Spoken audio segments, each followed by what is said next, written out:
پہننے کا کپڑا نہیں ملتا تھا، پاؤں کی جوتیاں نصیب نہیں تھی، وہ بڑے بڑے محلات میں رہیں گے۔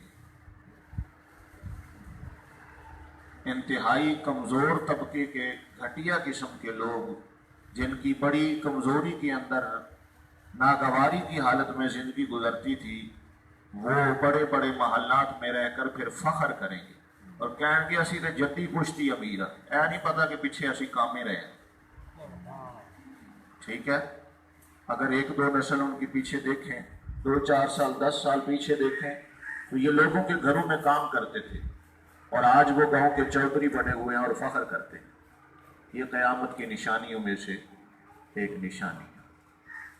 اللہ اکبر۔ حدیث پاک میں مزید اس کی وضاحت آئی ہے، فرمایا جو گاؤں دیہات میں بکریاں چراتے تھے، اونٹ چلاتے تھے، ٹھیک ہے، جن کو اپنے کپڑوں کا خیال نہیں ہوتا تھا، جانوروں کا گوبر لگا ہوتا تھا، وہ شہروں میں آ کر بڑے بڑے کوٹھیاں بنا لیں گے، محل بنا لیں گے، ٹھیک ہے، اور اس پر فخر کریں گے۔ یہ بھی قیامت کی نشانیوں میں سے ایک نشانی ہے۔ ٹھیک ہے، بعض مرتبہ میں اپنے بعض دوستوں سے مذاق میں یہ کہہ دیا کرتا تھا جو گجر ہے، ٹھیک ہے، آج ان کو شہروں میں دیکھیں تو بڑی بڑی انہوں نے جناب مکان بنائے ہوئے ہیں اور ساری زندگی ان کے پیچھے باپ دادا کی گاؤں دیہات میں بکریاں چراتے اور کھوتے چراتے گزری ہے، ٹھیک ہے، اب وہ بڑے بڑے کوٹھوں میں رہ رہے ہیں اور فخر کرتے ہیں۔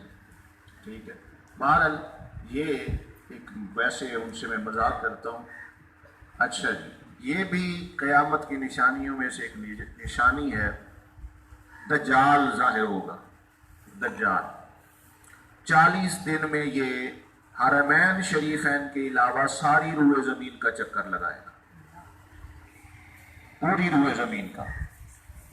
40 دن میں یہ پہلا دن سال کے برابر ہوگا، ان 40 دنوں میں سے پہلا دن سال کے برابر ہوگا، دوسرا دن مہینے کے برابر، اور تیسرا دن ہفتے کے برابر، اور باقی دن پھر 24 گھنٹے کے ہوں گے، اور بڑی تیزی سے وہ سیر کرے گا جیسے بادل ہوا بادلوں کو لیے پھرتی ہے، اور اس کا فتنہ اتنا سخت ہوگا کہ اس کے ساتھ ایک باغ ہوگا اور ایک آگ جس کو وہ جنت اور دوزخ کہے گا، یہ دونوں اس کے ساتھ چلیں گے، جنت بھی دوزخ بھی، ٹھیک ہے، جہاں جائے گا یہ بھی ساتھ ساتھ ہی جائیں گے، مگر جو دیکھنے میں جنت معلوم ہوگی حقیقت میں وہ آگ ہوگی، جو دیکھنے میں آگ ہوگی حقیقت میں وہ جنت ہوگی،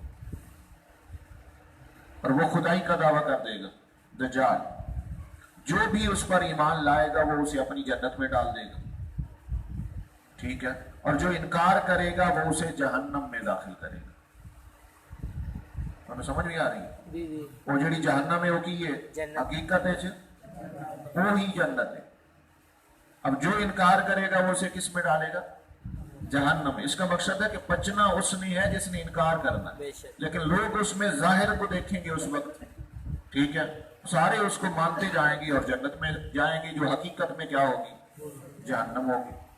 مردے زندہ کرے گا وہ، زمین کو حکم دے گا تو وہ سبزہ اگائے گی، آسمان سے پانی بھی برسائے گا، اور ان کے ساتھ جتنے لوگ اس کے ساتھ لگیں گے وہ بڑے مالدار ہو جائیں گے، ان کے جانور بڑے اچھے ہوں گے، دودھ بہت زیادہ دیں گے، ویرانے میں جائے گا تو وہاں بڑے بڑے حالات ٹھیک ہو جائیں گے، کھیتیاں سبزہ ہوگا ہر طرف، اس قسم کے بڑے بڑے شوق دے وہ دکھائے گا، اور حقیقت میں یہ سارے جادو کا کمال ہوگا، ٹھیک ہے۔ اللہ اکبر۔ شیطان کی طرح اس کے سارے واقعات عجیب و قسم کے ہوں گے، اس لیے اس کے وہاں سے جاتے ہی لوگوں کے پاس کچھ نہیں رہے گا، جتنا کچھ اس نے پہلے دیا نا، جب وہ جائے گا سب ختم ہو جائے گا۔ حرمین شریفین میں وہ جانا چاہے گا لیکن فرشتے اس کو وہاں نہیں جانے دیں گے، دجال حرمین شریفین میں نہیں جائے گا۔ ہاں البتہ مدینہ شریف میں، یہ بھی قیامت کی نشانیوں میں سے ایک نشانی ہے، مدینہ شریف میں 3 زلزلے آئیں گے جو اب تک کبھی نہیں آیا، 3 زلزلے آئیں گے، اور وہاں جو لوگ بظاہر مسلمان بنے ہوئے ہوں گے ان کے دلوں میں کفر ہوگا، اندر سے کافر ہوں گے، اور وہ علم الہی میں دجال کے مطابق دجال پر ایمان لا کر کافر ہو جائیں گے، اور ان زلزلوں کے خوف سے وہ شہر سے باہر بھاگیں گے، اور جو جو حرمین شریفین سے نکلتے جائیں گے فتنوں میں مبتلا ہوتے جائیں گے۔ اللہ اکبر۔ دجال کے ساتھ یہود کی فوج ہوگی بہت بڑی، اس کی پریشانی پر لکھا ہوگا کافر، ٹھیک ہے، جس کو ہر مسلمان پڑھ لے گا کافر کو نہیں نظر آئے گا، پیشانی پہ لکھا ہوگا۔ جب وہ ساری دنیا پھر پھرا کے پھر ملک شام جائے گا، اس وقت حضرت عیسیٰ علیہ السلام آسمان سے دمشق کی جامع مسجد کے مشرقی مینار پر نزول فرمائیں گے، چوتھے آسمان سے تشریف لائیں گے۔ جب وہ تشریف لائیں گے، صبح کا وقت ہوگا، نماز فجر کی اقامت بھی ہو چکی ہوگی، ٹھیک ہے، اقامت بھی ہو چکی ہوگی۔ حضرت امام مہدی اس وقت وہاں موجود ہوں، یہ عیسیٰ علیہ السلام سے پہلے ہوں گے، وہاں موجود ہوں گے، تو ان کو حکم دیا جائے گا، حضرت امام مہدی پھر صبح کی نماز پڑھائیں گے، ٹھیک ہے۔ وہ لعین دجال حضرت عیسیٰ علیہ السلام کی سانس کی خوشبو سے ہی پگھل جائے گا۔ حضرت عیسیٰ سانس لیں گے تو وہ یوں پگھلے گا جیسے پانی سے نمک پگھلتا ہے، پگھلتے پگھلتے ختم ہو جائے گا، بھاگے گا پھر وہاں سے، اور عیسیٰ علیہ السلام اس کے پیچھے چلیں گے، اس کے پیچھے بھاگ کر اس کی پیٹھ میں نیزہ ماریں گے تو وہ وہیں جہنم واصل ہو جائے گا، ٹھیک ہے۔ 40 سال اس نے گزارنے۔ عیسیٰ علیہ السلام آسمان سے جب نزول فرمائیں گے تو اس کی مختصر سا طریقہ تو یہ ہے کہ اس وقت زمانے میں مال کی کثرت ہو، یہ نشانی عام ہو جائے گا، یہاں تک کہ اگر کوئی شخص دوسرے کو مال دے گا تو وہ نہیں لے گا، کہے گا میرے پاس اپنا بڑا ہے۔ اس زمانے میں عداوت، بغض، حسد بالکل سب کچھ ختم ہو جائے جب عیسیٰ علیہ السلام تشریف لائیں گے۔ یہاں تک حال ہوگا کہ عیسیٰ علیہ السلام ساری جتنی صلیبیں عیسائیوں کی اس وقت لگی ہوئی ہیں ساری توڑ دیں گے، یہ جو نشان لگائے ہوئے ہیں انہوں نے سب کچھ توڑ دیں گے، اور تمام اہل کتاب جو بچ جائیں گے وہ سارے حضرت عیسیٰ پر پھر ایمان لائیں گے۔ تمام جہان میں ایک دین اسلام ہوگا اور مذہب بھی ایک ہی ہوگا، اور وہ اہل سنت و جماعت۔ سبحان اللہ۔ اتنا امن ہو جائے گا کہ بچے سانپوں سے کھیلیں، ٹھیک ہے، اور شیر اور بکری ایک ساتھ چریں، پھر وہ زمانہ آ جائے گا، امن ہوگا۔ 40 برس تک، 40 سال تک یہ رہیں گے، نکاح بھی کریں گے، ان کی اولاد بھی ہوگی، اور اس کے بعد ان کا وصال ہوگا، اور حضور اکرم صلی اللہ علیہ وآلہ وسلم کے روضہ انور میں دفن ہو۔ سبحان اللہ۔ آج بھی وہاں جگہ موجود ہے، حضرت عیسیٰ علیہ السلام وہاں دفن ہو۔ حضرت امام مہدی کیسے تشریف لائیں گے، اس کی ذرا تفصیل ہے، مختصر کر کے میں اتنا بیان کر دیتا ہوں۔ آپ جب تشریف لائیں گے تو دنیا میں اس وقت ہر طرف کفر ہی کفر ہوگا،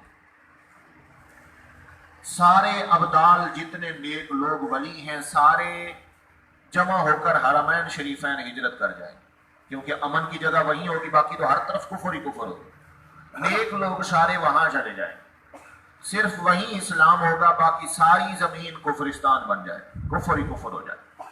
رمضان شریف کا مہینہ ہوگا جب امام مہدی تشریف لائیں گے، ابدال سارے طواف کر رہے ہوں گے، اچانک غیب سے آواز آئے گی، اپنے آس پاس تو دیکھو یہاں اللہ کا خلیفہ امام مہدی موجود ہے۔ جب وہ دیکھیں گے تو وہ سارے کے سارے پھر ان کے ہاتھ پر بیعت